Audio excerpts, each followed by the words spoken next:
Aí, galera que curte engenharia clínica, hoje nós estamos aqui com mais um bate-papo, com apoio do Alan Sovano, que você já conhece, engenheiro biomédico, mestre em engenharia biomédico, o professor da Universidade Federal do Pará, e com a nossa convidada, que é a Thaís Gondar, que é nutricionista, e ela, vamos dizer assim, ela tem um papel muito interessante, porque ela trabalha em assuntos regulatórios, e ela tem um canal no YouTube que se chama Regulatory Academy, em inglês, e o mesmo perfil, com o mesmo nome, no Instagram, onde vocês podem acompanhá-la. Tem várias aulas ali, tem um tema muito amplo, então não deixem de conhecer e se conectar, porque vai, vamos dizer assim, somar muito no dia a dia da gente que fica dentro do hospital e precisa de conhecer esse tema por várias razões. E aí, Thaís, o que você conta para a gente? Como é que foi a sua trajetória? Como é que você encontrou essa área e como é que você chegou nesse tema? Eu vi que você trabalhou em várias indústrias multinacionais. Exatamente. E até que você decidiu que empreender e agora estamos aqui nesse momento. Exatamente. Antes de mais nada, eu gostaria de agradecer o convite do Alan. O Alan é meu aluno, né, na Regulatory Academy. Então, primeiramente, queria agradecer o convite do Alan, do professor Lúcio, porque, além de ser uma honra, é muito necessário que a gente fale sobre assuntos regulatórios dentro das universidades, né, dentro dos ambientes de ensino. E foi justamente por isso que eu resolvi abrir a Regulatory Academy, né?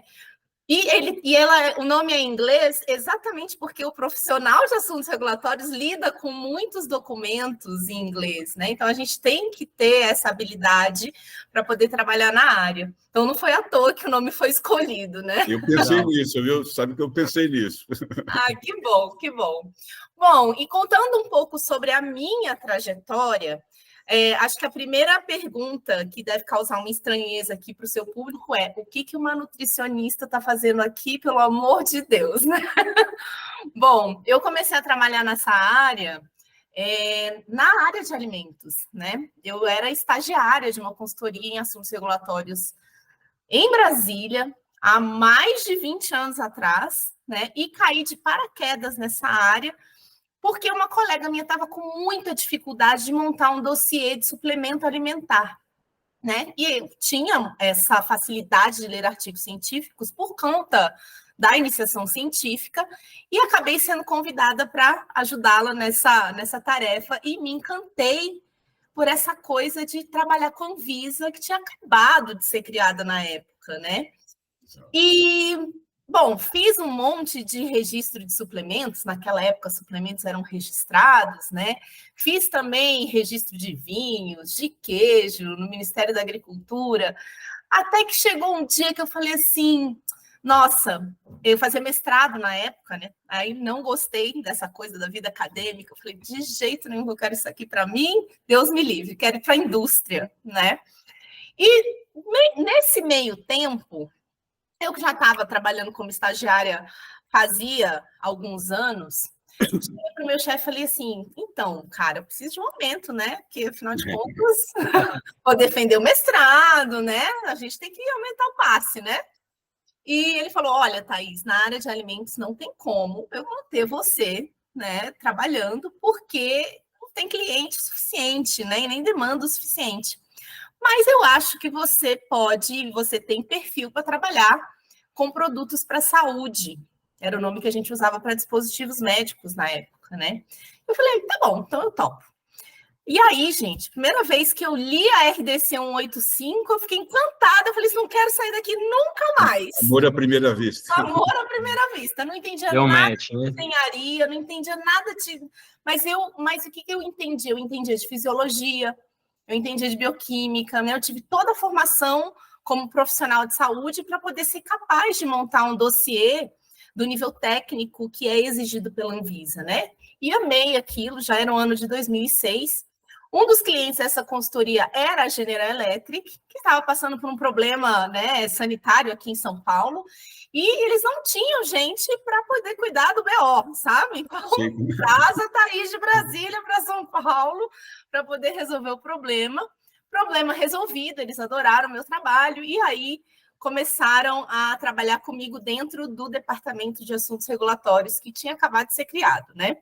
Foi uma experiência incrível, porque a Thaís, que morava lá em Brasília, que era jovenzinha, estudava na UNB, sabe? Era princesinha da vovó. De repente, veio para uma megalópole gigantesca, sem nenhuma rede de apoio, saindo de uma consultoria que funcionava numa salinha comercial, numa das quadras comerciais em Brasília, para um prédio gigantesco espelhado na Paulista, sabe? Então, assim, um ambiente completamente diferente, e aquilo ali me encantou de um jeito que eu falei assim, agora eu quero ser executivo. Agora daqui ninguém me tira mais, né? E assim a carreira foi meteórica, né? Eu fui para a GE, depois eu fui para a Gambro, onde eu tive minha primeira oportunidade como gestora de pessoas. Depois eu fui para Johnson & Johnson, e aí o meu cargo já era Latam, né? Era regional, então cuidava de um portfólio gigantesco de materiais ortopédicos na época. Depois da Johnson & Johnson, eu fui para a Getinge, aí depois eu fui para a Arc'teryx, eu falei, cansei disso aqui, não quero mais. Porque realmente o mercado, ele é um lugar, a gente sonha com isso, né? Isso é um conselho que eu gostaria até de dar aqui para os seus alunos, que é o seguinte, a gente tem esse desejo de, nossa, eu vou trabalhar na indústria. Eu, com 17 anos, falava que ia trabalhar na Johnson & Johnson, sabe? A minha mãe, ela tinha acabado de assumir um cargo de gestão no Banco do Brasil, então ela lia muito exame, sabe? A Você S.A. E nessas revistas apareceram os primeiros rankings das melhores empresas para trabalhar. E a Johnson & Johnson estava lá, eu falei, é aqui que eu vou trabalhar nessa empresa, né? E aí, 17 anos depois, estava eu lá trabalhando, né, na empresa, entendendo uma dinâmica de trabalho muito competitiva, muito complicada de você navegar, né, porque você tem muitas responsabilidades, muita politicagem. Cada vez que você sobe mais na escala, isso piora cada vez mais, porque você sai da parte técnica, que foi aquilo que te fez se apaixonar por tudo aquilo, né? Então, à medida que fui crescendo e a minha carreira foi, né? Eu fui galgando novos postos, o jogo, sabe, dentro do mercado vai ficando cada vez mais complicado, né? Porque, obviamente, a gente tem uma estrutura organizacional piramidal, então não tem lugar para todo mundo, né? Na hierarquia. Tem objetivos e metas também, ou é caso a caso? Metas, plano de performance, tem tudo isso, né? E feedbacks oficiais que as empresas têm que fazer, né? Mais ou menos as empresas, elas têm ali mais ou menos os mesmos modelos de gestão, sabe? Então, eu costumo até dizer para os meus colegas que trabalharam comigo na indústria, que falam, olha, gente, só muda a empresa, os problemas são sempre os mesmos. Eu imagino até que no hospital também seja, né? Quem trabalha com engenharia clínica deve enfrentar o mesmo tipo de problema em qualquer hospital, né? Você tem que chegar lá e o pessoal quer que você faça gol, né? Então, o cara contratou você, pôs no time e você tem que fazer gol. Exatamente. E não é muito diferente na nossa área, não, né? Porque quando a demanda chega na nossa mão, o empreendedor ou o investidor, ele já está apressado. Quero o registro desse produto. Vai resolver essa ação de campo quando? Qual que é o deadline? Entendeu? Então, esse recall é para ontem, né? Então, vai fazer ou não vai fazer recall? Aí, um produto estragado já está espalhado no mercado, entendeu? É complicado, viu? Thaís, deixa eu te perguntar, falando em escola, né? Eu tenho algumas disciplinas que eu ministro na PUC, aqui em São Paulo. Uma delas é, para o primeiro ano, eu ministro arquitetura, no terceiro ano, reabilitação, e no quarto ano, ressonância magnética, e no quinto ano, engenharia clínica e biossegurança. Aí, Alan, não sei... E no caso da arquitetura, por exemplo, eu já começo de cara com leis e normas. Você não constrói um hospital sem seguir a legislação. No nosso caso, é RDC 50. A matriz ali é essa. E tem muito aquele sonho, né? No primeiro ano eu pergunto por que você escolheu isso, o que você espera tal, e todo mundo quer fazer um equipamento. Eu quero fazer um equipamento para isso, para aquilo, certo? E não conhecem o regulatório, né, Alan?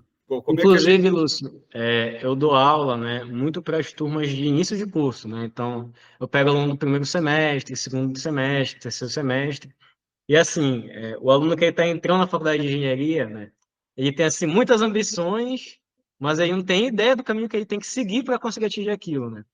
E aí, né, eu sendo um desses alunos em algum momento da minha vida também, né, fui procurar assim, cara, se eu quiser construir alguma coisa, de repente lançar no mercado, né? Independente de lançar ou não, quais são as dificuldades, né? E aí tu vai pesquisando assim, tá, tu vai construir alguma coisa, um equipamento, tem que ensaiar o equipamento. E esse equipamento tem que ter um registro. E esse registro tem que falar com o pessoal da Anvisa. E aí tem uma série de normas, uma série de documentos, e aí o negócio aí vai ficando um buraco sem fundo, né? Até que chegou um momento que eu fiquei, cara, onde que eu consigo entender sobre isso? Qual o nome disso? Né? Tem que ter uma pessoa que provavelmente trabalha só com isso, né? E aí foi aí que eu fui entender o que é assunto regulatório. Né? O primeiro contato que eu tive com isso, inclusive, eu fiz uma especialização em metrologia, né? Então, a parte que lida muito com ciências de medição, aí tem uma conversa que vai muito com o pessoal lá do Inmetro, que tem uma relação aí também dentro dessas questões de conformidade, de regulação.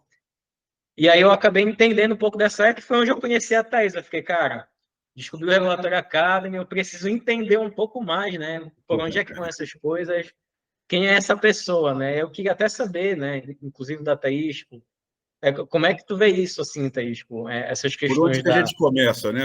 Se fosse levar exatamente. isso para a faculdade, por onde que se recomenda que a gente comece como professor e os alunos, né? O que eles podem fazer para...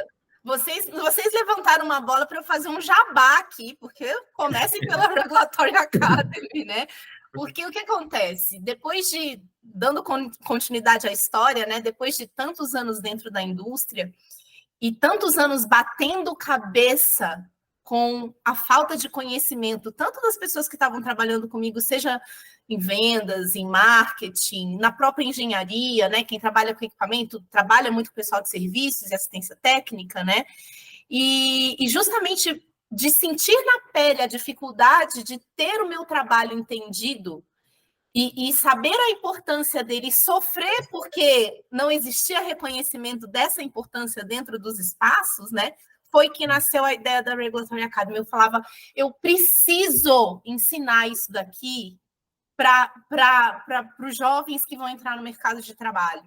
Porque isso aqui é fundamental. Nós todos, o pessoal da engenharia biomédica, o pessoal os profissionais de saúde, o pessoal do direito sanitário, todos nós somos profissionais de saúde.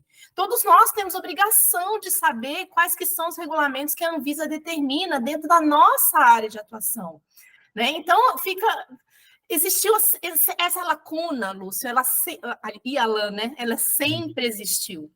Né? Essa dificuldade que vocês trazem, por onde que começa? Por onde todo mundo pergunta, né? Ela, assim, ela é unânime, porque realmente não existe um lugar onde a gente possa estudar, né? Se a gente vai estudar anatomia, tem ali, né, os atlas. Se a gente vai estudar engenharia, deve ter os livros, né, de cabeceira do pessoal da engenharia, mas para assuntos regulatórios não tem. Né? Então, inclusive porque é uma área de conhecimento muito nova também. Né? Quando a gente fala de assuntos regulatórios, esse termo assuntos regulatórios é um termo de 15 anos para cá, que a gente usa e entende que é justamente nessa área que é um grande buraco negro para você, Alan, né? Em determinado momento ganhou um nome. Mas antigamente nem esse nome existia. E a gente está falando de regulação de mercado desde a década de 70, globalmente. Né? No Brasil, começa com a reforma do Estado, do governo FHC, com a criação de todas as agências reguladoras, né? As primeiras, a ANEEL, a Anatel, a Anvisa, né? Todas vieram nessa onda. E é justamente nesse momento que a gente precisa começar a entender dessas regulações, porque justamente são essas as regras que vão ditar o que pode ou não pode ser feito no mercado dali para frente. E é mundial, né, Thaís? Tem uma tendência de homogeneizar essas questões. Sim. Por exemplo, eu vou comprar um equipamento de grande porte, um tomógrafo, alguma coisa assim, e a primeira coisa que eu faço, recebe as propostas, os modelos, eu vou na base do FDA, e pesquiso ali. Se tem, normalmente tem um recall, um alerta, alguma coisa assim, e aí eu já vejo. Se tem no Brasil, se vem para o Brasil, aí você dá uma olhada. Então, assim, agora, o que seria recomendável para esse aluno de primeiro ano que fala, ou até para a gente fazer uma introdução, né, em termos de lei ou portaria, ou RDC, qual que seria uma que a gente não deveria deixar de considerar? né? Eu acho que a Lei 6360 ela é fundamental para todo mundo entender o que é o trabalho da vigilância sanitária. Ela é o primeiro marco moderno da vigilância sanitária que determina que o Ministério da Saúde tem essa prerrogativa de determinar se um produto pode ou não ser comercializado de acordo com alguns requisitos sanitários, né? E é ali, naquele primeiro momento, que se determina que alimentos, medicamentos, dispositivos médicos, cosméticos, produtos veterinários precisam ter o aval do Ministério antes de ir para o mercado. E a gente está falando da década de 70, né? Quando que você ouviu pela primeira vez a Lei 6360, Alain? Nossa, isso daí foi um dia desses, né? Então, assim, de pegar para ler, assim, uma coisa... E ainda mais quando vai conversar com alguém, né? Para falar um pouco mais dessas normas, dessas coisas. Eu estava pensando aqui, Thaís, assim, eu percebo que tem duas questões, né? Que eu penso com relação aos assuntos regulatórios. Uma delas é que a gente tem um mundo de leis, né? Que a gente acaba se perdendo e elas são renovadas, né? Então, às vezes, isso é uma outra dificuldade. A gente está lendo um monte de coisa e aí, de repente, alguma RDC ela é renovada, alguma coisa é atualizada e aí a gente tem que ficar sempre se atualizando, né? E tem uma outra questão também que eu percebo, eu tenho essa impressão, né? Que as coisas também levam um certo tempo para mudar, né? Na minha cabeça, eu chamo isso de inércia regulatória, né? Criei esse nome na minha cabeça. Maravilhoso, Alain, vou adotar. Muito bom. Eu vou pedir aqui sua licença para adotar esse Pode usar, né? Então, esse nome eu penso assim, por exemplo, a gente tem visto questões de regulação, por exemplo, envolvendo inteligência artificial, uma coisa que está um pouco em alta na mídia e tal, né?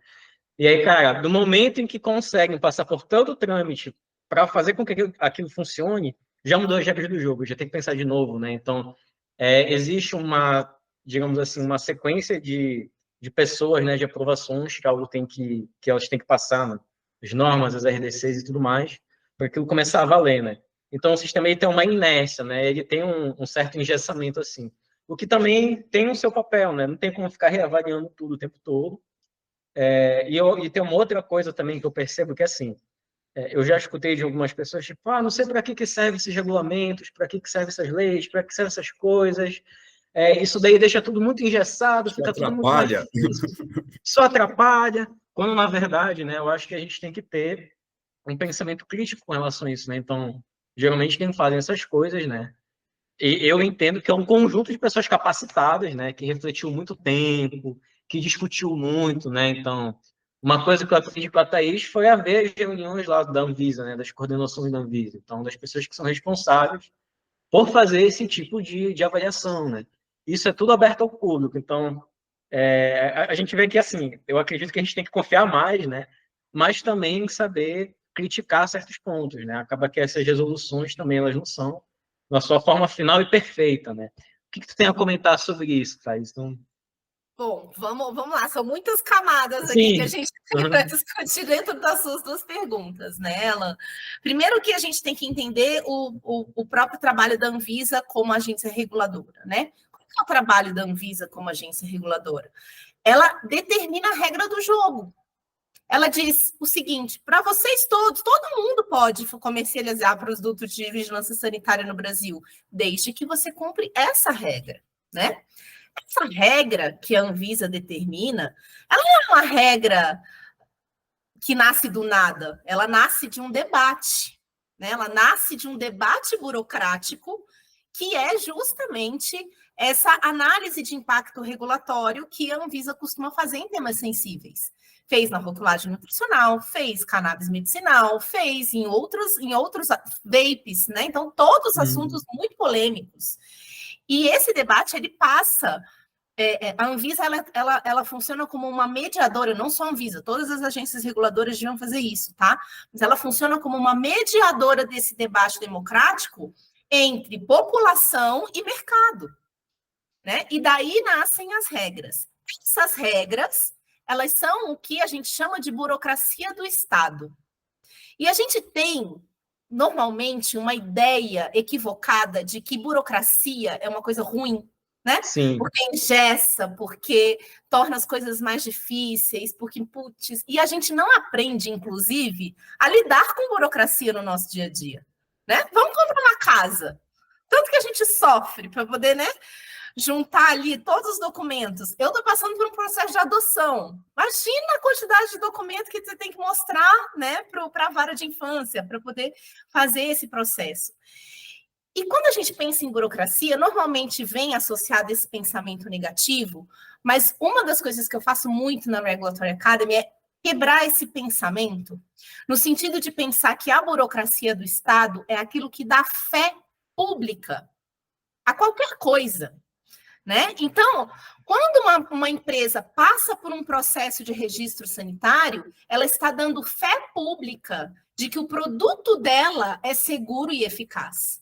E ela tem a estampa e o aval de uma agência reguladora dizendo, ok, você pode comercializar esse produto sem nenhum problema agora, desde que você cumpra as regras, né? Então, é para isso que serve a burocracia. Se a gente retira a burocracia do Estado, retira o aval da Anvisa, o que vira o mercado, gente? Um bang-bang, né? De gente, de charlatões que querem vender qualquer tipo de solução. E assim, eu estou agora, por exemplo, horrorizada com essa história do peeling de fenol. Né? Vou justamente agora gravar um vídeo para poder mostrar no Instagram a respeito do buraco sem fundo, que é um tratamento desse, sabe? Isso nem deveria existir. Aliás, a Anvisa já proibia muito antes da resolução que saiu essa semana. Né? Então, assim, quando a gente pensa na burocracia do Estado, a gente tem que olhar para ela e entender que, poxa, isso aqui é o que dá segurança de me submeter a essa terapia, de comprar esse produto, né? O problema é que a Anvisa não consegue dar conta de tudo. Não tem perna, né? Não tem perna para todo mundo, né? Ela está, inclusive, sucateada nesse momento, né? Eu apoio muito a greve das agências, justamente porque eles precisam mesmo de um reconhecimento social da importância de todas elas, né, para a nossa democracia. Então, eu não sei se eu consegui responder sua pergunta, Alain, em algum momento, mas eu acho que essa coisa da burocracia é uma das camadas, sabe? Sim. Perfeito. Eu queria fazer um paralelo com isso, que assim, eu, vamos dizer assim, fiquei muito tempo ainda batendo, né? Que tecnologia não é só equipamento, entendeu? Então, eu já tive várias discussões. Uma vez eu fui numa mesa redonda na TV Cultura, eu e mais 2 médicos, e o médico começou vamos dizer assim, a me maltratar, entendeu? Como se assim a tecnologia... Eu falei assim, doutor, tecnologia não é só equipamento, né? A gente tem tecnologia nas drogas, a gente tem tecnologia nos saneantes e tudo mais. E aí, em 2010, a gente fez uma resolução, a Anvisa fez uma resolução, falando que todo hospital tem que ter um plano para gerenciar suas tecnologias e tem que ter evidências de que esse plano está em ação. E aí ela fala que, num capítulo lá, ela fala que o responsável por esse plano deve ser um profissional habilitado.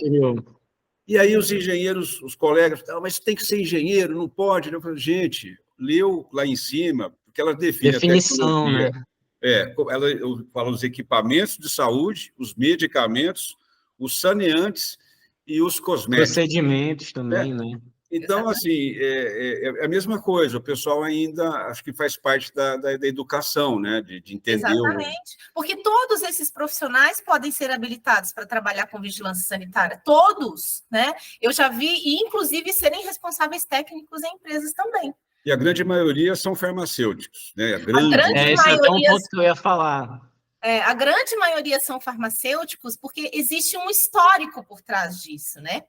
A Anvisa, ela nasceu como agência sanitária de uma CPI. Não sei se você vai lembrar disso, Lúcio. Talvez. Ela nasceu da CPI dos medicamentos lá por volta do ano 2000. E essa CPI dos medicamentos, quando terminou em 2000, ela nasceu daquele caso da Microvilar, da pílula de farinha. Isso você vai lembrar, né? Esse caso levou à abertura de uma CPI dos medicamentos no ano 2000, que acabou descobrindo, né, que o Brasil era uma porta de entrada de medicamentos falsificados, de contrabando de medicamentos, de que não existia quase controle nenhum. Então, a Anvisa nasce num contexto político e social em que todos nós estávamos muito preocupados com a procedência dos medicamentos. O que vem junto com ela também é a lei dos genéricos. Então, quando a Anvisa nasce como autarquia e instituição, o peso dessa área é tão grande, e o Conselho de Farmácia também, né, vem junto com essa construção toda. Então, a área de medicamentos ela hoje é a maior área institucional dentro da Anvisa, em comparação com as outras áreas também. E por isso é que a gente consegue ver o farmacêuticos como RTs na maioria das empresas, né? Seja de equipamentos, seja de cosméticos, seja de medicamentos, né? Mas, durante a minha trajetória profissional, eu, como nutricionista, eu nunca pude ser RT, né? Inclusive, eu já falei isso em aula várias vezes, que eu tenho esse ranço, né, na minha carreira, que um dia eu ainda vou fazer farmácia, sabe? Eu vou poder ser RT. Mas eu nunca pude ser RT porque o meu conselho não permitia que eu fosse responsável técnico de uma empresa de dispositivos médicos. Mas eu vi, por exemplo, já tive colegas químicos, RTs, engenheiros biomédicos, RTs, biomédicos, RTs, né? Muitos, fisioterapeutas, RTs. Né? Então, assim, isso é um grande mito, né? Porque a gente teve na construção da Anvisa a participação do Conselho de Farmácia com muito peso ali junto, nessa construção. Mas isso é um mito, a gente pode quebrar ele perfeitamente. Estou só aqui, sou uma nutricionista vindo falar de engenharia clínica, imagina. Quando que a gente ia imaginar isso? Mas a área de assuntos regulatórios permite que você se navegue em tantas áreas distintas que a sua área de conhecimento original, que foi aquela que você escolheu na faculdade, ela vai servir apenas de um guia. Você vai aprender tantas outras coisas, né? É possível que qualquer profissional seja RT, seja habilitado, né? Como está escrito na resolução, e que o seu próprio conselho permita que ele assuma aquela responsabilidade naquele estabelecimento. Thaís, se eu fosse você acha que é possível fazer uma iniciação científica nessa área? Você acha que... Acho perfeito. Aliás, a gente estava falando aqui, né, nos bastidores, antes da gente começar a gravar, o meu grande sonho é que assuntos regulatórios seja reconhecido como disciplina dentro do ambiente acadêmico. Né? E isso não existe ainda no Brasil, é um absurdo. Você sabe, né? Que eu, por exemplo, o primeiro livro que me chamou muita atenção foi um livro que eu ganhei nos Estados Unidos, lá no curso que eu fiz, Evaluações de Tecnologias em Saúde. E esse livro ficou parado na minha estante lá há muitos anos, até que eu resolvi ler. E eu fiquei encantado com o tema, né? com ATS, como a gente chama hoje. E aí tem esse conceito, essas questões mais sutis, né? De eficácia tecnológica, efetividade. E aí, quando você leva isso para o aluno, eu não sei se eles não estão maduros, né? Ainda.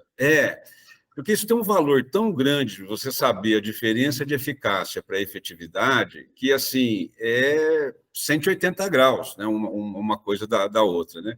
Então, eu não sei exatamente se teria, porque a engenharia são lá umas 3.500, 4.000 horas aula, e tudo é muito disputadinho, né? Tem as matemáticas, tem as físicas, né? E depois tem, dependendo daquilo que você escolhe, mecânica, elétrica, civil, tem as ênfases, né? Eu não sei, mas você falando, eu acho que projetos de iniciação científica, para aqueles, vamos dizer assim, mais antenados, né? Porque tem aluno que é antenado, tem outros que não são, vão perceber as coisas um pouco mais tarde, né?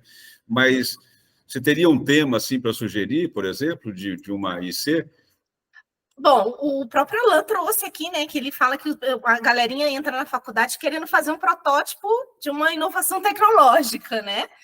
Esses projetos, por si, eles já têm a natureza, né, do regulatório intrínseca nele. Já ele em si é um próprio projeto, tanto de iniciação científica quanto de desenvolvimento de projeto mesmo para dispositivo médico, né? Então, galerinha, tragam as suas inovações, mas vão estudar antes para saber se essa inovação tecnológica é segura, eficaz e tem qualidade para ir para o mercado, né?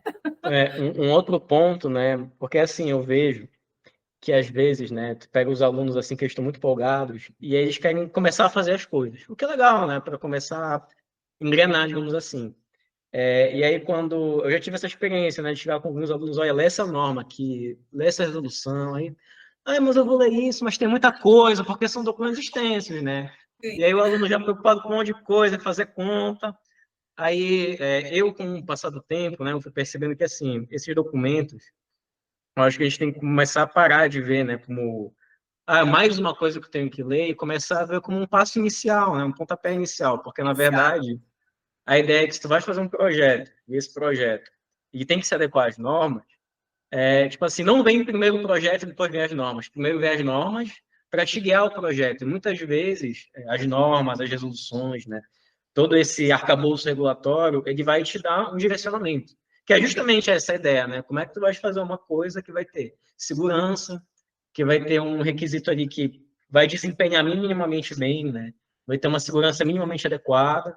Isso vai ser minimamente comercializado, né? Porque até onde eu sei, né? Eu nunca trabalhei com assuntos regulatórios, mas me falam que o processo é um processo demorado, ele é um processo custoso, né?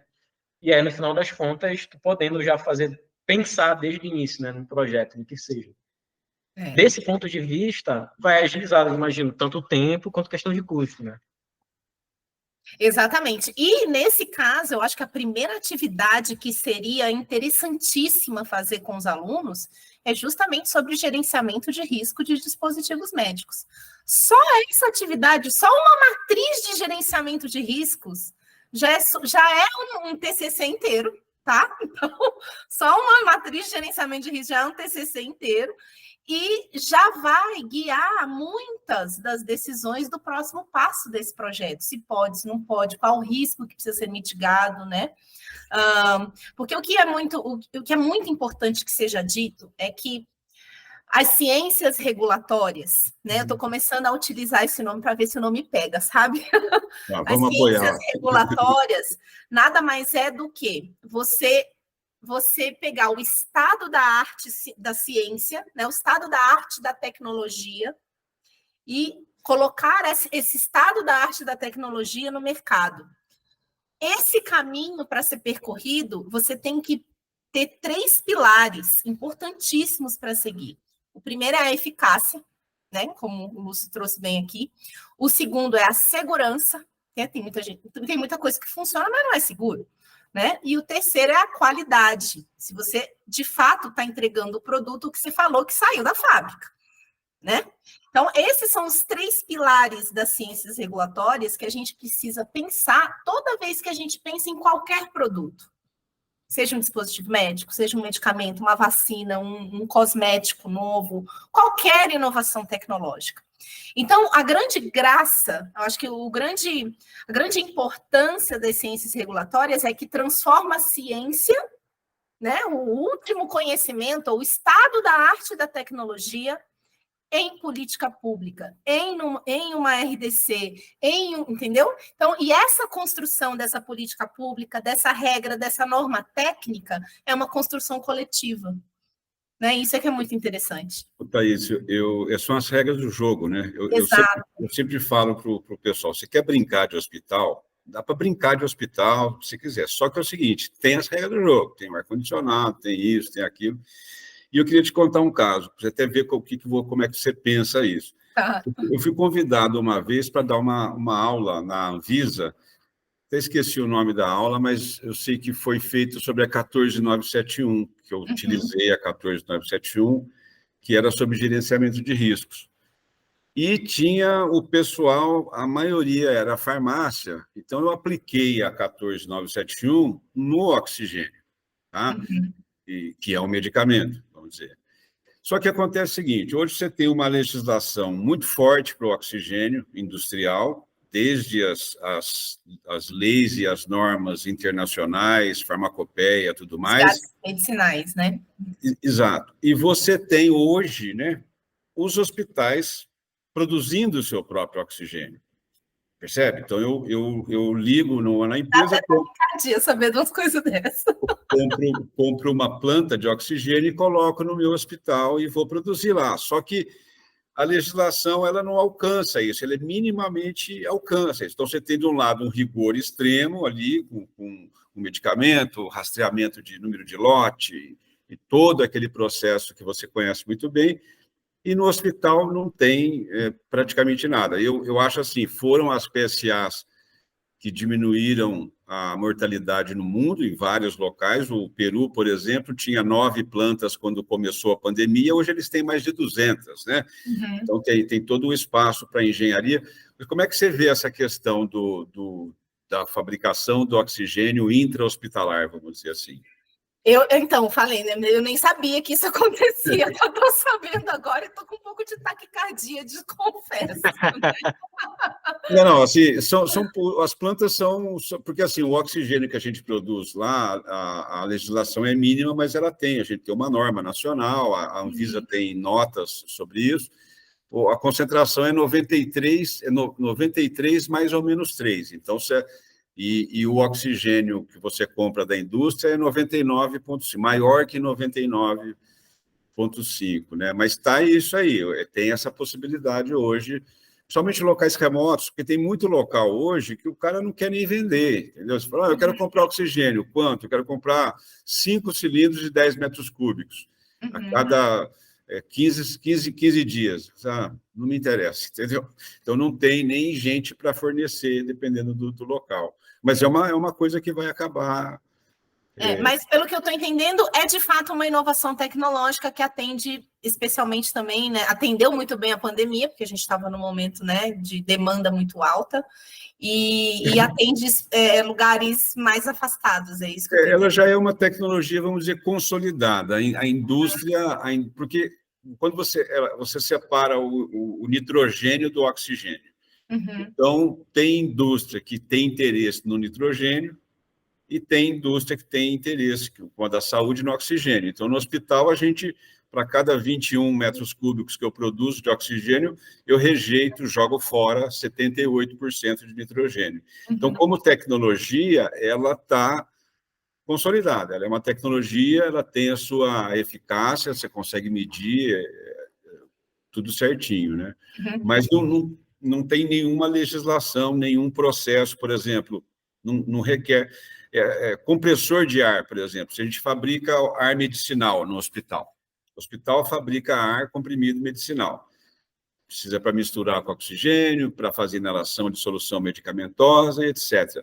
Mas também não requer registro na Anvisa, esse tipo de na verdade, assim, eu sempre costumo dizer que a necessidade e a tecnologia, eles estão sempre passos à frente da regulação, né? É mais lento, né? Você tem uma inovação tecnológica, seja ela um processo industrial muito simples e, né, como esse que você está descrevendo, ou seja, uma inovação tecnológica igual o chip do Elon Musk, sabe? Coisa assim. A regulação ela está sempre correndo atrás da inovação. A inércia é maior, né? A inércia é maior, exatamente, né? O Alan trouxe muito bem esse termo aqui. E essa é uma situação em que a gente pode aplicar muito bem esse conceito, porque provavelmente é uma situação que nem a própria vigilância deve ter previsto, né, que poderia acontecer por conta de uma pandemia. Nem a própria Anvisa ninguém estava pronto para essa pandemia, né, gente? E aí, eu lembro muito bem que na época teve uma questão, eu trabalhava, quando a pandemia começou, justamente com equipamentos de ventilação mecânica, né? E eu fiquei apavoradíssima como head de qualidade na empresa, né? Quando você viu aqueles vídeos na internet. Do pessoal do Senai consertando os ventiladores. Eu falei, caramba, que sensação de oxigênio Não, estão mas botando ali, aqui? deixa eu salvar a nossa turma aqui agora, porque assim, aquilo lá foi um esforço, sabe por quê, Thaís? Porque o Senai, assim, o Senai tem os instrumentos de medição, tem todos os instrumentos. E aí foi uma força-tarefa, vários colegas nossos, várias empresas de engenharia clínica, a própria Associação Brasileira de Engenharia Clínica, foi uma força-tarefa, porque foi feita uma transferência de conhecimento, né? Porque, por exemplo, você pega um ventilador pulmonar minimamente razoável, você tem o teste, ele já vem construído dele, o teste de verificação funcional. Então, você liga ele, sabe que tem o teste, entra no menu, aciona o teste, ele roda o autoteste, ele fala, eu estou ok, já é um passo bom. Aí depois você bota ele no analisador, bota um volume V, ele mede, moda um fluxo, a frequência. Então, aquilo lá foi calculado, foi planejado. Não, entendeu? eu achei maravilhoso, assim, sabe? O que eu achei louco foram os aparelhos que apareceram por aí, né? Que apareceu um monte, né? O que apareceu de aparelho clandestino não foi brincadeira, gente. Nossa, meu Deus. Inclusive, eu estou aqui no Pará, né? Aqui na ponta do norte do país. Cara, eu lembro como se fosse ontem, assim, teve um dia, né? Compraram uns equipamentos lá da China e aí mostraram, assim, nos grupos de engenharia clínica, né? Começou a pipocar, olha, pessoal, isso aqui vai dar problema, a gente está pegando os equipamentos, está abrindo, está vendo que tem umas coisas estranhas, né? E não passou uma semana, começou a dar nos jornais, aí começou a ser investigado, e aí é uma bola de neve que vai acontecendo, né? Então, exatamente. E tá vendo como a ponta é onde a gente descobre onde o problema existe, né? É sempre na ponta. O que chegou de notícia de ventilador sendo vendido pelo Instagram, sabe? Assim, meu Deus. E eu lembro que, como responsável pela qualidade da empresa na época, a minha linha de pensamento era o seguinte: eu falei assim, meu Deus do céu, esses equipamentos são projetados com vários testes de validação durante toda a cadeia de produção, e agora chega na situação que nem o Alan falou, nossa, vem com qualquer coisa aqui, né? E eu pensava, a gente tem que qualificar os nossos engenheiros da assistência técnica. O que esse povo do Senai está fazendo? Era o que passava na minha cabeça de responsável da qualidade na empresa, que não estava entendendo qual era a situação nos hospitais ainda. Entende? Então, eu entendo que essa situação de fabricar os gases medicinais numa instalação hospitalar e consertar os equipamentos de ventilação numa força-tarefa são mais ou menos cenários parecidos, onde a gente tem uma área cinzenta que a regulação não chega para determinar o que é certo ou errado. Então, a gente reage à situação. Né? Então, é claro, existe aí uma lacuna regulatória que precisa ser estabelecida. E, no caso de se demonstrar ser eficaz, ser economicamente viável, que os hospitais tenham essas plantas, por que não determinar quais são os critérios sanitários para que aquilo ali exista? Para que o hospital tenha licença para ter aquele tipo de produção dentro das suas instalações? E não há essa noção, entendeu? Porque quando eu fiz a apresentação, o pessoal ficou surpreso, entendeu? Mas isso acontece porque, assim, né, gente? Aqui vai a minha crítica à Anvisa, né? Vocês me pediram a crítica? Não, aqui vai a minha crítica. Minha crítica é o seguinte: é uma agência reguladora super competente. Eu acho que eles fizeram o trabalho que eles vêm fazendo nos últimos 25, 26 anos, assim, de aplaudir de pé, e colocou realmente o Brasil num outro patamar diante do mercado global. Farmacêuticos, de dispositivos médicos, são os mercados que eu tenho mais, né, facilidade de falar. Porém, muitas vezes essas regulações, eu acho que aqui vai entrar perfeitamente o conceito de inércia regulatória também, é o que eu costumo dizer, que a Anvisa vive no mundo de Alice. Na cabeça dessa galera que não vive a realidade nem dos estabelecimentos, nem das empresas, nem dos hospitais ali na ponta. Por mais que o Sistema Nacional de Vigilância Sanitária faça as inspeções, estejam lá. Gente, uma coisa é a empresa passar por uma inspeção e está tudo certinho ali aos olhos do fiscal. Outra coisa é quando o fiscal vira as costas e a realidade se impõe. Então, entre o que está escrito na RDC e a realidade do mercado no Brasil, seja o mercado de assistência à saúde, seja o mercado de produtos, enfim, é muito distante. Existe um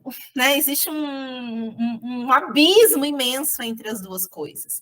E eu acho que é nesse sentido que o senhor chega lá na Anvisa e tem essa reação de surpresa do pessoal, porque eles realmente não têm essa vivência do dia a dia que a gente tem, do que é construir um dossiê de registro, da relação que a gente tem que fazer para poder colocar a empresa certinha para fazer isso, da relação que é a engenharia clínica, entender todos os recalls, todos os field actions, todos os, enfim, as determinações de tecnovigilância. Então, quer dizer, não existe, acho que existe um abismo mesmo entre esses dois lados que precisam se conversar. Porque a Anvisa também ela se fecha dentro do mundo dela, né? Não existe muito diálogo. E ela deve atender muito também por demanda, né? Porque não tem perna, né? Se você... Exato. Eles vivem um momento de sucateamento muito sério. É preciso que se diga isso aqui, né? Só para, em termos de comparação, a FDA nos Estados Unidos, eles têm uma população maior do que a nossa, né? A FDA nos Estados Unidos tem mais ou menos 14 a 16 mil funcionários. A Anvisa tem 1.600. Nossa. Sabe? Então, a gente é 10 vezes menor para uma, né? Um país muito pouco menor. Um país de tamanhos continentais, exatamente. Claro, existe o Sistema Nacional de Vigilância Sanitária, que faz parte do SUS, que tem que seguir todas as determinações da Anvisa, mas ainda assim não é suficiente para o tamanho do Brasil. A gente vê isso aqui em São Paulo, Thaís. Você veja que porque, assim, a baixa complexidade, quem faz é a Covisa, né? A Coordenação de Vigilância Sanitária. A alta complexidade, quem faz é o Estado. Ou seja, a Covisa não vai no hospital, ela vai no cabeleireiro, na clínica... No restaurante. Restaurante, enfim, como que chama? De tatuagem e tal. E a alta complexidade fica para o Estado. Agora, se você vai lá no Estado ver número de funcionários, então o pessoal acaba atendendo por demanda, né? E a maioria da população não sabe demandar, né? Exatamente. Os caminhos. Exatamente. E aí a gente chega nessa situação em que temos uma população que não sabe lidar com burocracia, demoniza a burocracia, né? E os agentes do Estado que precisam acelerar e tornar essa burocracia eficiente não conseguem, porque o volume de trabalho é tão grande, e aí reforça o imaginário de ineficiência do Estado, que leva, vou voltar à pergunta do Alan, àquela situação em que a pessoa fala, mas isso aqui é muito difícil, isso aqui é muito demorado, mas isso aqui não tem valor nenhum, entendeu? Então, a gente fica nesse ciclo vicioso, né? Eu acho assim que essa questão da iniciação científica, viu, Alan, pode ser uma coisa interessante de propor, e até meio desvinculada, porque do projeto em si, entendeu? Acho que alguns alunos que tiverem interesse por essa área, eu acho que os professores podem estimular o cara, porque você tomar conta de um projeto, né, de um equipamento médico, mais o regulatório, talvez acabe nenhum nem outro, mas eu acho perfeitamente viável o aluno que quiser começar a cultivar esse interesse, porque se ele for um bom aluno de engenharia biomédica, vai dar muito mais liberdade para ele jogar nos assuntos regulatórios, né? Eu vejo que tem muitas questões, nas questões que são mais técnicas, ele vai ficar muito mais à vontade. Eu lembro de uma aluna que no penúltimo ano ela começou a desenvolver interesse, acho que esse negócio de ver, sabe, o CSI da vida? E ela falou assim, Lúcia, eu quero ser esse negócio, né? Uhum. E aí a menina começou a fazer um monte de curso, como esse tipo de curso que eu ofereço também, como cursos de engenharia clínica, essa área de hospital, ofereço alguns cursos, né? Não tem perna para fazer todos os cursos, mas ela começou a fazer, de perícia criminal, vários cursos, vários cursos. Eu, infelizmente, não consegui acompanhar, mas eu espero que ela esteja nesse lugar, né? Então, você vê que você tem aluno que ele consegue trilhar um caminho já desde do princípio, né?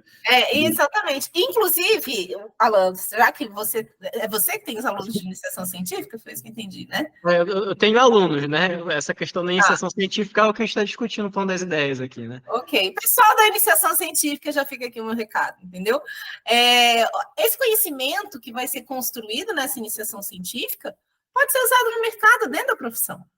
Exato, pode ser vendido, né? E isso eu acho uma Exatamente. coisa importante, né, Thaís? Porque assim, a gente acaba separando muitas coisas, né? Então, assim, parece que a universidade é uma coisa, mercado é outra coisa. Aí o pessoal que está nos assuntos regulatórios não vai nem para a universidade nem para o mercado. Quando, na verdade, todo mundo faz É parte da a fusão sociedade, dos tem que dois. conversar, né? Exatamente. Eu tive um sentimento que, quando eu fiz engenharia, e logo depois que me formei, e hoje eu tenho uma regra que eu sempre falo para os alunos já no primeiro ano, e todas as classes eu reviso isso, né? Que é, porque assim, eu estudei numa ótima escola de engenharia, excelente escola. Eu não fui um ótimo aluno, mas a escola era ótima, tá? E eu me orgulho muito de ter estudado lá. Só que o pessoal não ensinou a vender. Então, ensinaram engenharia, mas não ensinaram a vender. E aí passou alguns anos, eu me vi lendo livros de vendas e até gostei, porque é uma literatura mais fácil que de engenharia, né? E você testa, umas coisas funcionam, outras não funcionam. Então, eu falo para o aluno, um pé na escola e um pé no mercado. E eu vejo, os alunos que exercitam isso, um pé na escola e um pé no mercado, normalmente saem empregados. E aqueles que praticam mesmo, eles conseguem ir para a área que ele quer. Eu tenho alunos que falam, pô, não, eu estou trabalhando na GE, mas o que você faz lá? Ah, eu sou analista de alguma coisa, Caiu que de não tem nada a ver paraquedas, né? com... Hã? Caiu de paraquedas E é uma área que, de repente, o cara está numa área financeira, o outro vai para o banco, entendeu? E o pessoal não constrói a carreira, mas eu acho que essa questão regulatória te dá um jogo do domínio sobre isso, não só na questão do medical, vamos dizer assim, da questão industrial, né? Porque você vai fazer uma clínica o cara te liga e fala, olha, estou construindo uma clínica de fertilização in vitro. Tem Tem um um monte de RDC. regulação que tem que seguir para fazer isso, Tudo gente. regulado. Então, você não consegue fazer. E no começo, Thaís, que eu montei uma empresa em 91, voltei dos Estados Unidos e falei, eu vou montar uma empresa desse negócio. E montei a empresa, e uma das coisas que a gente aprendeu lá é trabalhar com programa de manutenção preventiva, programa de treinamento, programa de segurança, e tinha um programa que era o programa de conformidade com leis e normas, né? Porque você tem um monte. Quando eu comecei nessa área, tinha uma portaria chamada Portaria 400, que disciplinava a construção de hospital. Mas o objetivo não era fazer um hospital que salva mais, um hospital com melhor fluxo, um hospital. Era direcionar, porque você ia pedir empréstimo na Caixa. Então, para você, o dinheiro que você estava pedindo, para a Caixa poder avaliar muito, ela lia de acordo com a portaria. Entendeu? E até depois veio as inovações, que foi quando a Anvisa chegou, né? Eu acho que a Anvisa ajudou demais a turma da engenharia, a gente deve um monte para a Anvisa. Muito. E, o nome aliás, a portaria 50, a RDC 50 tem pai, que é o Messina Neto, né? Sim, o doutor Gonçalo Vecina, exatamente. Exatamente. E uma turma de arquitetos muito bons aí, que muitos já não estão mais vivos, né? Mas eles que, na verdade, ela começou como portaria 1884. Depois, eu tenho até hoje o impresso, né? Porque a gente recebia essas coisas impresso, não tinha internet. E eu tenho o volume original da portaria 1884, depois acabou virando RDC 50, mas eu acho assim que o aluno, né, não tem como. Se ele for engenheiro de hospital, você está perdido, porque você está perdido, no bom sentido. E você sabe que é engraçado? Porque eu acabei de fazer, o Alan deve saber, a gente acabou de fazer um curso estamos fazendo, né? Um curso de arquitetura para projetos de vigilância sanitária, né? Com a Elisa Rios, que é uma arquiteta sanitária das mais renomadas dessa turma de arquitetos aí, tá? Da EDC 50. E ela fala uma coisa interessantíssima. Ela disse que durante toda a carreira dela, ela já tem mais de 20 anos de carreira também, toda a carreira dela, ela teve que pedir, pelo amor de Deus, para os colegas dela ouvirem o que ela tinha a dizer, que era esse conhecimento da arquitetura com um olhar para a vigilância sanitária, né? Dos fluxos, dos dimensionamentos dos espaços, da facilidade que você pode gerar com isso, de um material mais seguro, né? Enfim. E ela fala justamente isso, que a vida inteira ela pediu, pelo amor de Deus, para ser ouvida. Né, que ela estava muito feliz de começar, né, a dar aula na regulatória. A gente conseguiu uma turma de 10 pessoas, gente, para estudar isso. Legal. Só que a gente precisa dos engenheiros todos, dos arquitetos todos que mexem com isso, aprendendo. Sabe o que acontece? Eu falo assim, eu tenho ótimas... No começo da minha carreira, eu odiava os arquitetos, porque eu peguei muitos hospitais recém-construídos e com vários problemas que quem colhe é a gente, né? Porque a diferença do hospital para o equipamento é que você está a gente chama de engenharia clínica, o que cuida mais dos equipamentos, vamos dizer, engenharia biomédica mais voltada para o equipamento médico assistencial. E só que você tem infraestrutura. Na engenharia biomédica, você tem 10 monitores, são 10 monitores iguais. Uhum. Só que não existe um hospital igual ao outro. E normalmente eles não têm projeto, nem arquitetônico, e nem os complementares de engenharia. Então, assim, eu aprendi a odiar os arquitetos, mas... Então, eu vou te apresentar a Elisa, porque você vai amar a Elisa. Não, mas hoje eu estou em paz com eles, né? Eu estou em paz com eles sempre, porque assim, o arquiteto ele faz uma coisa que os engenheiros não fazem. Nós não gostamos, eu não gosto de fazer trabalho de arquiteto. Então, por exemplo, quando eu sou convidado para uma encrenca, né? Eu falo, tem arquiteto? Né? Porque se não tiver arquiteto, eu vou cobrar mais caro, porque eu vou ter que arrumar que eu confie e etc. Recentemente, eu recebi uma consulta em off de um país, um colega meu de um país, e que eles vão construir um laboratório para avaliação de produtos, né? Ou seja, alimentos e medicamentos. Né? E ele queria uma planta. Eu falei, mano, o buraco é mais embaixo, peraí. Então, assim, eu tive que fazer todo um esquema para ele, porque ele tinha que levar para o ministro da Saúde. Eu falei, pelo amor de Deus, você tem que ter, por exemplo, estudo preliminar de arquitetura, projeto básico de arquitetura, até o executivo de arquitetura. Depois que o executivo de arquitetura está pronto, aí vai para o engenheiro, fala, enche isso aqui. Aí vem o engenheiro da hidráulica, faz os circuitos, as águas, os esgotos, vem o engenheiro do combate a incêndio, o eletricista, e aí a gente vai enchendo aquela concepção, né? E eu tive bons professores, arquitetos, um deles, tem até um bate-papo, um dos primeiros bate-papos foi com ele, que é o Dr. Bros, né? Foi meu professor, eu já briguei com ele demais, depois ele foi meu professor na GV, e a gente acabou assim, se entendendo, né? Então, eu sou o maior defensor de um bom arquiteto. E já perdi muito com arquiteto ruim, que foi feita uma licitação, e eu falei, esse cara caiu de paraquedas, um arquiteto lá, com preço lá embaixo. Que não sabe, não tem ideia do que ele vai fazer. O primeiro era para construir um CDI, um Centro Diagnóstico por Imagens, com 4 leitos de recuperação pós-anestésica. A primeira versão do projeto do cara, ele fez um CDI com 4 suítes, com banheiro, sabe? Era um projeto que tinha um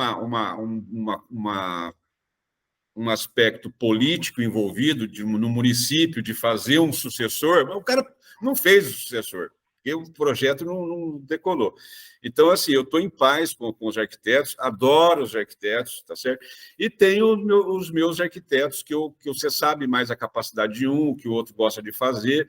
Então, quando tem que indicar alguém ou convidar para ajudar a resolver um problema, E vale ouro um arquiteto que sabe também as questões regulatórias, né? Porque, exatamente. Thaís, eu já vi projeto de hospital aqui em São Paulo ser aprovado, né? Que é o lado podre do negócio, né?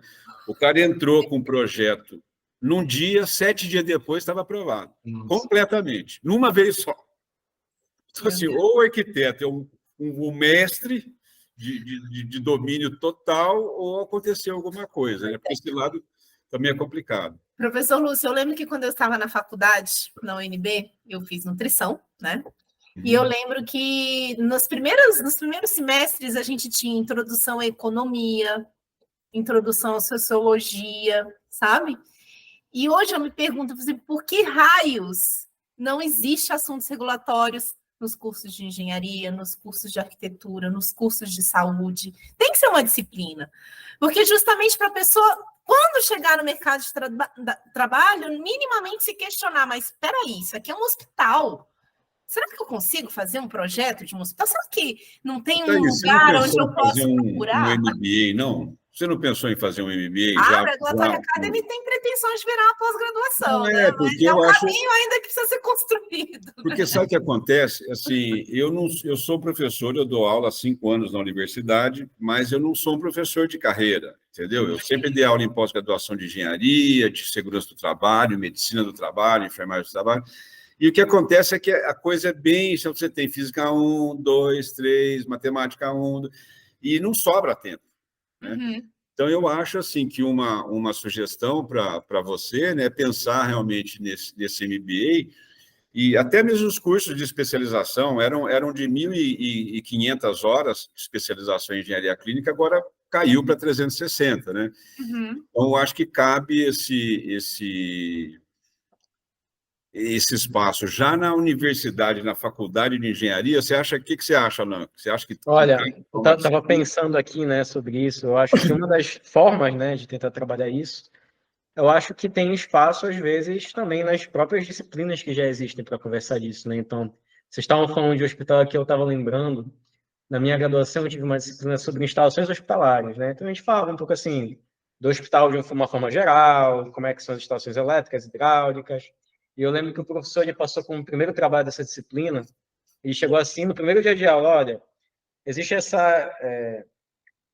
RDC 50, fala sobre arquitetura hospitalar, normas mínimas, leiam, e daqui a uma semana eu quero que vocês façam uma planta baixa de um hospital para me apresentar, para ver se vocês entenderam a norma, né? Então, assim, eu lembro que o propósito dele, né, fazendo isso, é, cara, leia a norma, tipo, te dedica a ler um pouco, assim, ou melhor, a RDC, né? Para ler a RDC, entende o que ela está falando, né? E eu lembro que foi, assim, um trabalho, a princípio, né, uma coisa, assim, surreal, né? Até porque a gente não tem essa competência, assim, de... Mas eu lembro que depois eu fui fazer um estágio, e eu estagiei numa empresa que fazia consultoria para esses lugares, por exemplo. Tu tens uma obra de um hospital, e aí tu queres equipar o hospital, tu quer saber quais são os equipamentos, entre outras coisas, né? E eu lembro que o engenheiro civil responsável pela obra, ele não sabia nem que raio-x tinha que ter blindagem, por exemplo, né?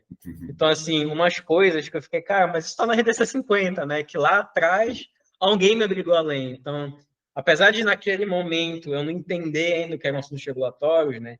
De algumas formas, essas mais principais acabam chegando e eu acho que faz completa diferença. Mas o importante é justamente isso, ela plantar essa semente no coração desse aluno, sabe? Porque lá no mercado ele vai questionar. E esse questionamento, essa pulguinha atrás da orelha, vai levar ele para o caminho certo. Ou vai apanhar também, né, Thaís? Porque o cara apanha, né? Gente, nada é fácil nessa vida, não, gente. O aluno que está chegando agora, o aluno fala assim, inovar, querendo criar uma engenhoca super mega... Faça, mas entenda que não vai ser fácil, né? Porque, assim, outra coisa que eu falo para o aluno, ele fala, nota, como que vai ser a nota? Eu falo, meu amigo, não se preocupe com as minhas notas. Você tem que se preocupar com a nota do mercado, porque no mercado não tem segunda época. Você pisou no tomate ali no mercado, ou você vai pagar em dinheiro, ou você vai pagar de alguma forma, entendeu? Não tem recuperação, entende? Pode até acontecer. Então, é duro isso, porque para a gente, né, que está mais experiente, a coisa é tão clara, a importância daquilo. Mas a gente apanhou para chegar aqui, né? Eu acho que eu até dei sorte, viu? Porque eu estava falando com o Alan que eu estou revisando um artigo que a gente vai publicar na The Lancet. Então, é até amanhã que a gente mandar eu tenho que mandar a minha parte, né? E são 2 documentos, um com 115 páginas e o outro com 100 páginas, e é sobre oxigênio. Sobre o oxigênio, passando uma régua no oxigênio. Então, eu começo com arquitetura. Na arquitetura, eu já faço uma introdução, levo um pouco do que acontece dentro do hospital. Depois, eu pego na reabilitação, eu enfoco os gases medicinais como instrumento de terapia, porque aí os outros professores complementam porque a gente divide algumas disciplinas. A arquitetura é só minha, reabilitação é dividida, ressonância magnética depois ela é dividida também, a gente tem um projeto onde o cara tem que especificar, instalar, e aí tem um monte de lei, definir qual que vai comprar, tudo. E a última, que é o engenharia clínica e biossegurança, que é o que eu mais gosto realmente de fazer. Então, eu particularmente, sabendo dessas demandas que vão vir, por exemplo, esse artigo que a gente está escrevendo é esperado que cause um impacto global, porque ele vai ser publicado pela The Lancet Global Health. Então, é saúde global. E ali hoje eu contei, deve ter umas 15 menções para Biomedical Engineering Workforce, entendeu? Uhum. Então, vai vir uma demanda que a maioria das escolas não ensinam, né? Por exemplo, gases medicinais lá na faculdade. Então, assim, vai depender muito do professor carregar essa legislação. O cara que dá raio-x tem que carregar a legislação, o cara que... Mas são raros os professores que também têm a sensibilidade de vocês dois, de entender que isso é importante, né? Muitos professores têm muita dificuldade. Assim, eu recebo muitos relatos dos meus alunos dizendo: poxa, eu estava fazendo um TCC sobre determinado assunto e eu caí na regulação e o meu professor não sabia responder, né? Então, nem mesmo os professores têm essa sensibilidade. Eu acho, viu, Thaís, que essa volta, o Alan é o melhor caso, é um dos, não vou dizer que é o melhor, mas é um dos melhores, dos muitos melhores casos que estão acontecendo, porque o que eu acho que vai acontecer tem que dar a volta, porque o Alan, o cara vai para o campo, vai para o mercado e volta para ensinar, porque hoje, por exemplo, eu sou engenheiro mecânico, tenho 37 anos de experiência, tenho certificações internacionais fora do país, né? Me submeti a essas coisas. Então, eu sou um cara, sou engenheiro mecânico, entendeu? Minha vida inteira dentro de hospital. Agora, eu acho que sim, que vai formar um engenheiro biomédico, ele vai fazer esse giro e vai voltar para a escola. Então, porque hoje tem um monte de professores que são engenheiros disso, são físicos daquilo, que vão montando ou o cara fez engenharia elétrica, mestrado, doutorado e milita nessa área e tal, mas os Alans aí do futuro, né, vão... A gente tá doido para fazer, ó, vou soltar um spoiler aqui, hein, Alan, em primeira mão aqui para vocês. A gente tá doido para fazer, eu e o Bruno Oliveira é um profissional de assuntos regulatórios de dispositivos médicos, que ele tá junto comigo também no projeto. A gente tá doido para bolar um bootcamp dentro das universidades, justamente com o pessoal da engenharia, dos engenheiros biomédicos, com os dispositivos do pessoal, entendeu? Então, coloca todo mundo na salinha. Bom, gente, vamos lá agora aprender assuntos regulatórios, todo mundo junto com a sua engenhoca. Entendeu? Oh, legal isso aí, bem interessante, eu posso ajudar nisso. Sobre a possibilidade de fazer isso, né? Quem sabe daqui não sai, né, uma ideia ou um projeto, né? Não, acho que sim, seguramente. Eu acho que essa área aí, ela é uma área fantástica, necessita no mundo inteiro, e ainda, e assim, se você somar, engenharia biomédica é um problema, né? Porque não tem gente, por mais gente que tenha, não tem, sempre falta, não dá para ocupar o mundo inteiro, porque a indústria pega o cara, o comércio pega o cara, o hospital pega o cara, o regulatório pega o cara, então você não tem gente suficiente. E assim, esse tipo de aprendizado, né, de regulatórios se aplica em qualquer lugar do mundo, né? Aquele vendedor que chegou na ilha e vendia sapato, voltou para o chefe, falou: chefe, ninguém usa sapato lá, não vai rolar. E o outro votou, chefe, ninguém usa sapato, vou vender sapato igual água, né?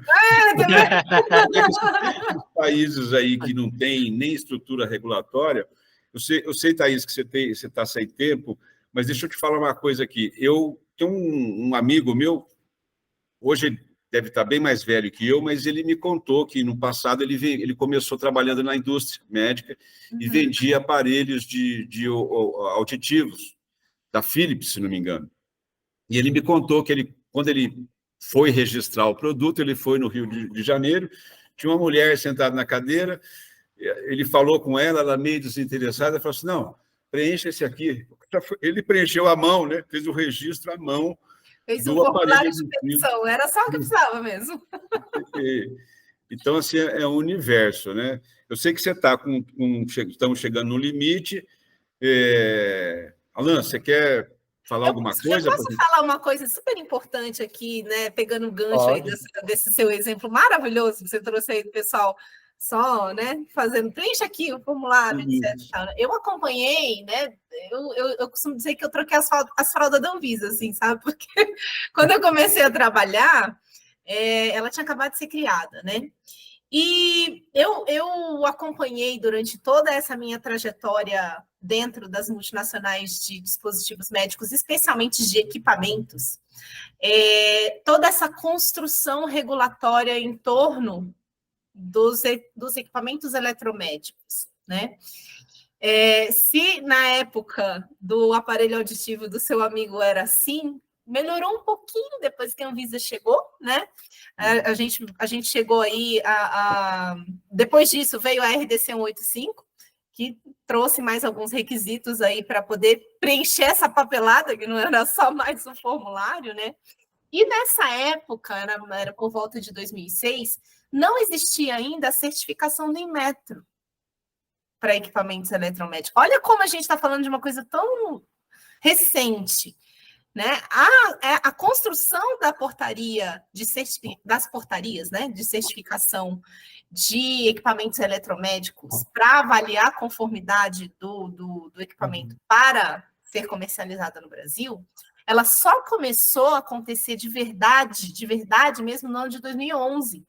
Que até 2011 a gente usava um documento que se chamava RACSI, que era tipo uma carta, né, dizendo que o organismo certificador estava trabalhando no projeto. Então, ela emitia essa carta, a gente botava essa carta no dossiê de registro do produto, mandava para a Anvisa, e a Anvisa não concedia um registro sanitário, ela concedia o que a gente chamava de autorização de modelo. Né? Então, era válido por um ano, podendo ser renovável por mais um ano, e a indústria, naquela época, tentou assim, frear essa regulamentação nova para certificação dos equipamentos eletromédicos.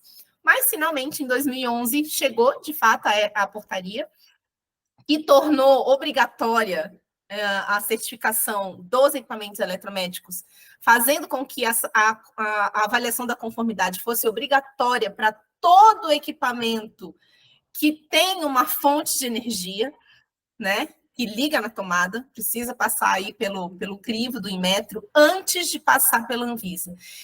E, de novo, mais uma burocracia de Estado que trouxe também segurança elétrica, né? Eu imagino que eu fui testemunha, né, de toda essa construção, mas eu imagino que antigamente os equipamentos deviam dar muito choque na galera. Eu tenho essa impressão. Isso é verdade, professor? Eu não... Fica aqui a pergunta. Viu, Thaís? Você tocou num ponto interessante, porque tinha um cara que era chamado Ralph Nader, lá nos Estados Unidos, e ele era um eterno candidato a presidente do país. E ele escrevia para uma revista de mulheres, e ele escreveu um artigo. Tem um bate-papo aqui no canal com o Dr. Bin-Seng Wang, que foi um dos precursores aqui da engenharia clínica no Brasil, e ele explica melhor essa história, né? E ele escreveu que tinham milhares de mortes no país, e aquilo gerou um exagero. Então, hoje tem uma preocupação muito grande, mas pô, só eu estou 37 anos nesse mercado. Então, assim, o que houve de evolução tecnológica, houve de evolução também em segurança elétrica, em equipamentos eletromédicos. Hoje são muito, muito seguros, né? E, assim, então, isso, segundo o Ang, que vive lá agora e migrou para lá, isso é uma falácia, entendeu? Teve casos, como tem hoje, tem queimadura, ainda hoje temos queimadura de bisturi elétrico, temos queimadura, tem incêndio por bisturi elétrico, você tem overdose de radiação, você tem uma série de problemas, mas eu acho, sim, que é um exagero. Isso ajuda a vender, né? Porque se eu boto medo em você e falo para você tomar ações, você tem que tomar ações, né? Mas eu acho que, assim, hoje nossos equipamentos são muito seguros, graças a todo esse processo também que acabou consolidando, né? A IEC 60601, os laboratórios. Eu tive na USP, trabalhei 2 anos lá nos cursos de engenharia clínica e no momento que estavam montando o laboratório para certificação de produtos. Como eu não gosto de laboratório, eu não gosto, eu gosto de laboratório mais de química, mas esses laboratórios, assim, eu não gosto, eu acabei pedindo demissão e falei, não vou... Enquanto tinha o curso de engenharia clínica, eu ficava, mas laboratório... E foi até interessante que o pessoal tinha traduzido uma norma de bomba de infusão, falou, Lúcia, a gente traduziu a norma inteira, mas a gente não entendeu o que é esse 4 aqui. Eu falei, gente, isso não é 4, isso é intravenoso. Ah, tá. Falei, não vou ficar aqui, eu vou embora. Mas assim, para a gente fechar, eu vou passar para o Alan, se ele quiser falar alguma coisa, aí eu volto para você, Thaís, você faz um fechamento e aí eu me despeço da turma e... Perfeito. Pô, queria primeiro agradecer a Thaís, né? Eu acho que essa conversa é importante, né? Acaba que a gente fica muito, assim, né? Remete à questão das bolhas, né? Parece que cada um tem a sua bolha, né? O cara que está no hospital, ele tem a sua bolha. O cara que está na indústria tem uma bolha. O cara que está no regulatório, uma bolha, na universidade, outra bolha, né? Eu acho que a gente tem que começar a furar essas bolhas, né? Para misturar um pouco mais esses assuntos. Então, por exemplo, uma coisa que eu vejo, cara, essa questão que foi comentada, pô, de repente fazer uma iniciação científica numa universidade para fazer assuntos regulatórios, ou o cara que está na indústria, assim, né? Não necessariamente o cara que está na indústria, mas eu digo assim, o cara que ele quer ter uma ideia, assim, que ele tem uma ideia para fazer alguma coisa que ele quer desenvolver, já começar a pelo menos saber que, cara, isso é uma coisa importante. Eu acho que, assim, o trabalho, né? Pelo que eu já falei a Thaís falando em outros momentos, né? Ele ainda não está naquele estágio de, tipo, cara, tu tem que saber essas coisas. Tá no estágio do cara entender que ele tem que procurar aquilo, né? Então, eu acho que... eu sei que tem muitos estudantes, né, que assistem o canal. Eu fui um deles, né? Então, durante a minha graduação, eu acompanhei bastante o Lúcio, né? Hoje eu acabei conseguindo um espaço para falar um pouquinho também. E eu acho que essa é a ideia, né? A gente ir alimentando isso, porque em algum momento, né? Então, de novo, as coisas têm essa inércia, né, para acontecer, mas em algum momento isso volta, né? Essa malha fecha, a gente realimenta e em algum momento já vai ter aquele pessoal que vai estar se formando, entendendo que é o termo assuntos regulatórios, por exemplo, né? Entendendo um pouco mais do que é uma RDC, entendendo um pouco mais sobre questões de legislação, qual o papel da Anvisa, né? Então, eu agradeço a Thaís, né, por estar aqui para nesse espaço, né? Eu acho que se tivesse um tempo um pouco maior, a gente conseguiria falar mais, né? Tem muito Com certeza, podem me chamar outras vezes. Então, agradecer aí e passar a palavra para a Thaís, né? Muito obrigada. Eu fico muito feliz de ser convidada para falar nesses espaços, porque é justamente esses espaços que vão fazer com que essa sementinha seja plantada no coração de cada pessoa que vai ouvir, né, essa conversa que estamos tendo aqui. E eu queria deixar um último recado. Com relação justamente para os jovens, né? Para o pessoal que está estudando ainda, que tem bastante ambições profissionais, né? E essa moçada, e eu vou falar também para o pessoal mais velho, né? A gente tem, enquanto humano, esse deslumbre pela tecnologia, né? Nossa, vem uma tecnologia nova, meu Deus, que maravilha, vai resolver o problema do mundo. Estão diagnosticando câncer de mama com inteligência artificial. Que maravilha, acabou o câncer de mama. Gente, não é bem assim, né? O recado que eu gostaria de deixar para todo mundo é o seguinte: sejamos entusiastas da tecnologia, mas saibamos que antes dela ser realmente celebrada e principalmente utilizada em seres humanos, ela precisa se provar eficaz, segura e ter qualidade. Se não tiver essas 3 coisas, gente, antes, Não precisa bater palma ainda, porque senão a gente vai estar batendo palma para maluco, tipo o Elon Musk, né? Que está colocando chip no cérebro das pessoas. Enfim, esse é o recado que eu queria deixar. Bom, eu queria agradecer aí o Alan. Alan, seguinte, você tem espaço aqui, eu já falei para você, pega aqueles milhares de horas aulas, escolhe algumas e o espaço aqui está sempre aberto para vocês, que vocês quiserem utilizar, né? E queria agradecer muito a Thaís, reforçar aqui para a galera que ela tem o canal no YouTube, Regulatory Academy, e também tem o mesmo título, Regulatory Academy, no Instagram. Tem várias aulas ali no canal, tem uma sequência de aulas, tem várias outras pessoas que participam junto com ela, vocês vão poder aprender bastante, né? Dá um pulo lá, se inscreve, porque isso acaba ajudando a gente a falar mais, fazer mais. E, Thaís, está aberto aqui o espaço, se você quiser mandar uma videoaula, manda que a gente põe, né? O dia tem 24 horas e eu consigo fazer aqui um vídeo por semana, quando muito 2, né? Agora tem uma turminha de jovens que estão me ajudando aqui a fazer mais, quem sabe a gente produza mais, então o espaço está aí, né? E o que a Thaís veio falar é que a tecnologia tem um lado obscuro, né, Thaís? Enquanto a gente não for lá iluminar dos 3 lados ali, não acredita, não sai batendo palma, não sai comprando, não saia usando, né? Ceticismo é muito bom e a gente precisa dele para trabalhar em todas as áreas, né? Isso aí. E se você gostou do nosso bate-papo, peço para você deixar um like, compartilhar, se inscrever. Tudo isso ajuda demais a aumentar a relevância desses vários temas, né, que as tecnologias em saúde estão trazendo para a nossa vida.